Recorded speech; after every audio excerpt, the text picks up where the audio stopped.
Ok. Então, Marcelo, é um prazer enorme estar aqui no seu canal. Por acaso já temos falado por outras vias e o tema que elegeu para hoje é um tema bastante importante, porque na verdade reflete aquilo que é a relação entre esses dois países, que vai muito além das relações econômicas. Portanto, eu tenho sempre que vejo especialistas brasileiros e também alguns angolanos a falar em relação entre esses dois países, a abordagem cinge-se mais no capítulo econômico, né? Mas a relação entre Angola e Brasil vai muito além da perspectiva econômica, né? Tem a dimensão cultural, a dimensão política, a dimensão social, né? Enfim, há um conjunto de fatores que nós vamos falar ao longo da nossa conversa. Mas, respondendo diretamente à sua pergunta, Angola é um país, né, é um ente jurídico que ganhou forma em 1975, né? No dia 11 de novembro de 1975, foi a data de proclamação da independência de Angola, mas antes desse período, né, não existia propriamente como este país que tem 18 províncias, que é banhado pelo Oceano Atlântico, mas existia com um conjunto de estados, né, um conjunto de estados que determinam a essência cultural dos vários povos que existem no nosso território, né? Podemos aqui destacar alguns, né, como o Império Lunda Chokwe, o Império Congo, o Reino Ovimbundo, o Reino da Matamba, enfim, um conjunto de reinos que na verdade eram estados, não é? O que nós podemos compreender aqui é que a teorização dos modelos de sociedades atuais, elas surgem depois da construção das sociedades. Ou seja, se nós pegarmos os aspectos teóricos que existem ao nível da literatura e dos estudos que se fazem, quer da ciência política, quer do direito, nós vamos encontrar modelos de sociedades pré-coloniais que já tinham essas divisões, né? Então, voltando um pouquinho para trás, para a África pré-colonial, havia efetivamente esses estados que também são conhecidos por reinos, não é? Mas há um professor, há um intelectual angolano chamado Patrice Batskama que vem exatamente corrigir estes conceitos eurocêntricos que são muito utilizados na perspectiva do etnocentrismo, que é aquela visão de olhar para as culturas que sejam ocidentais como inferiores, não é? Aliás, isso recentemente até foi falado por uma pessoa que tem uma responsabilidade muito grande ao nível da União Europeia, né? Que acabou dizendo que a Europa era um jardim e o que o resto do mundo era uma selva, era uma floresta. Portanto, Django Joseph Borrell. exatamente. Eu nem queria pronunciar o nome dele de propósito, que vem levantar duas questões. Se estamos diante de uma pessoa que historicamente é analfabeta, né, ou que não tem consciência histórica, ou estamos diante de uma declaração que, através do neofascismo, vem manifestar a superioridade que vem sendo reivindicado pelo Ocidente desde o fim da Segunda Guerra Mundial, né? Por um lado. Por outro lado, este país, Angola, que depois da Conferência de Berlim, que se realizou em Berlim, claro, pelo então primeiro-ministro da Alemanha, né, que com mais estadistas europeus pegaram um mapa da África e dividiram, né? Ou seja, esse processo de 1984 a 86 chamou-se esse período acho que registrou como a partilha da África, ou seja, a África foi transformado num bolo, não é? Aonde cada um, pronto, dividia a sua fatia para tirar o seu pedaço. E consegue-se perceber que o mapa da África foi mesmo colocado numa mesa e escortejado a réguas, a fronteiras. Quem olha, por exemplo, para o mapa a fronteira entre Angola, a Namíbia, a fronteira entre Angola e o Zimbábue, a fronteira entre Angola e o Congo, a fronteira, por exemplo, entre a Líbia e o Egito e a Tunísia, quer dizer, são linhas retas que não é possível se verificar em fronteiras normais, naturais. Então, havia necessariamente essa necessidade. E naquela altura, apesar de haver resistência por parte dos Estados africanos na altura, né, que resistir ao tráfico negreiro, né, ao tráfico de escravos, nós precisamos compreender e admitir que a Europa, quando pensou em colonizar a África, elaborou um projeto a longo prazo, não é? E esse projeto a longo prazo tinha precisamente a ver com a sobrevivência do continente europeu. Eu costumo sempre dizer que se os europeus não colonizassem a África, a América do Sul e a Ásia, provavelmente a Europa não existiria hoje como continente. Porque a Europa, do ponto de vista de recursos no seu subsolo, ela é muito pobre.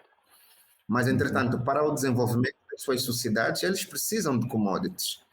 E quanto o tempo vai passando, né, nós vemos que a cada século há uma commodity de maior importância, né?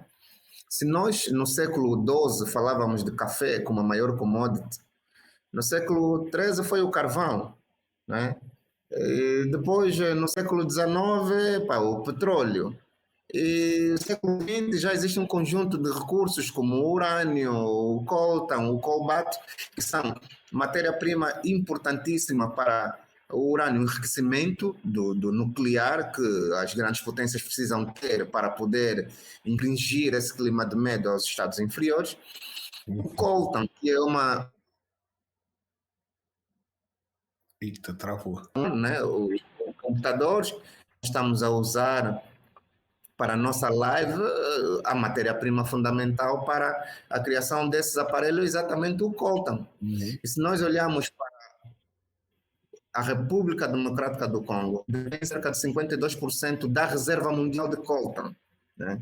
Sem falar dos outros estados africanos que também têm essa commodity no seu subsolo. Ora, este nível de mineral estratégico é que às vezes também influencia para que os estados africanos sejam sistematicamente agredidos e haja uma cartelização para a obtenção dessas commodities. No canal que citou agora no Mundo Polar TV, eu fazia essa abordagem, então falado isso com alguns amigos, né? Dizendo assim, olha, se a comunidade internacional entendeu que para pôr cobro ao contrabando de mineiros como diamante, como petróleo, conseguiu fazer sanções, depois você não consegue vender uma pedra de diamante no mercado livre se não tiver licença, por causa dos diamantes de sangue, a menos que vá vender no mercado negro. O petróleo, tens aí a OPEP, né, como órgão regulador, mas independente, estando ou não dentro da OPEP, há um conjunto de países que foram intitulados como portadores de petróleo sancionados. No caso da Rússia, né, recentemente, o Irão. Se eles conseguem colocar esses rótulos dessas commodities, por que não fazem o mesmo com urânio, por exemplo? Urânio de sangue, ou cobre de sangue, né? Ou cobalto de sangue, ou estanho de sangue, né? Não fazem por quê? Porque sabem a importância dessas commodities para a sua sobrevivência enquanto Estado, né? Então, voltando à Conferência de Berlim, Angola, depois da Conferência de Berlim, passou a fazer fronteiras com 5 países, né? A República Democrática do Congo a norte, a leste a República da Zâmbia, depois a República da Namíbia e pronto, são esses países, né? E neste processo de configuração, né, eu esqueci outro Congo, né, que é o Congo Brazzaville, né? São 2 Congos. Neste processo, Angola torna-se então uma colônia portuguesa a partir de 1484, 86. torna-se uma colônia portuguesa, tal como Moçambique, São Tomé, Cabo Verde, também Guiné-Bissau, né? Ao nível da África, né? Depois temos o Brasil, os Timores, aí a zona na Ásia, o Macau, né? Ali em Goa, pronto, então assim. No caso da Angola, houve uma altura em que, depois da abolição do tráfico de escravo, né, ainda no processo de escravatura, depois da abolição do tráfico de escravos, criou-se uma forma de dominação que se chamou colonização. Na verdade, a colonização era a escravatura transvestida, ou seja, houve alguns direitos, algumas liberdades que foram cedidas, entretanto, a relação com o colono era sempre de subordinação, ou seja, os direitos fundamentais não existiam praticamente.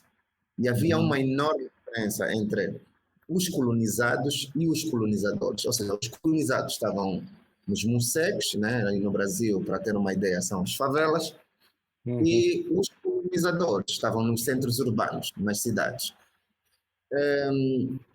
Com o levante... Uma coisa, não, desculpa, eu só interromper rapidinho, não tão grave, digamos assim, quanto o apartheid na África do Sul, mas ainda assim um tipo de separação social, né? Bem, não bem Racial, assim, no caso. tão grave quanto o apartheid.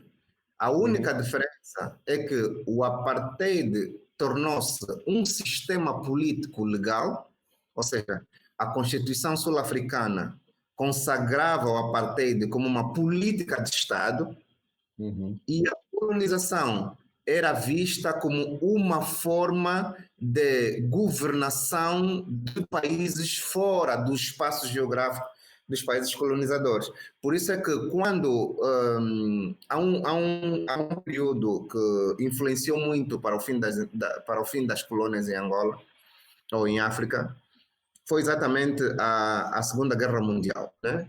Que também, depois esse é assunto para uma outra live, né? Que esse conceito de mundial é um conceito hegemônico, não é, né? A guerra aconteceu na Europa e um pouco aí no Pacífico, né? E um pouco também aí no norte da África, mas foram em espaços muito residuais, né? Então, o conceito de guerra mundial... O professor Patrick Lockwood Lumumba, ele costuma dizer que quando as guerras acontecem na África, elas são guerras tribais. Quando as guerras de tribos, quando os conflitos de tribos na Europa acontecem, elas são guerras mundiais, né? Exatamente, exatamente. Se nós olharmos para o conceito ontológico daquela guerra, foi mesmo uma guerra europeia com o envolvimento dos Estados Unidos, né? Que não deixa de ser um Estado do Ocidente, né? Porque afinal foi colônia inglesa, e também o envolvimento do Japão, porque acabou celebrando um acordo com o governo alemão na altura, né? Para formar aquele eixo, né? Pronto, eu dizia que depois da Segunda Guerra Mundial, ou seja, as motivações que levaram o fim do Terceiro Reich tinham exatamente a ver com a ideia expansionista de Hitler, né? Ou seja, Hitler queria fazer exatamente o que os aliados, com exceção da União Soviética, é claro, faziam em África.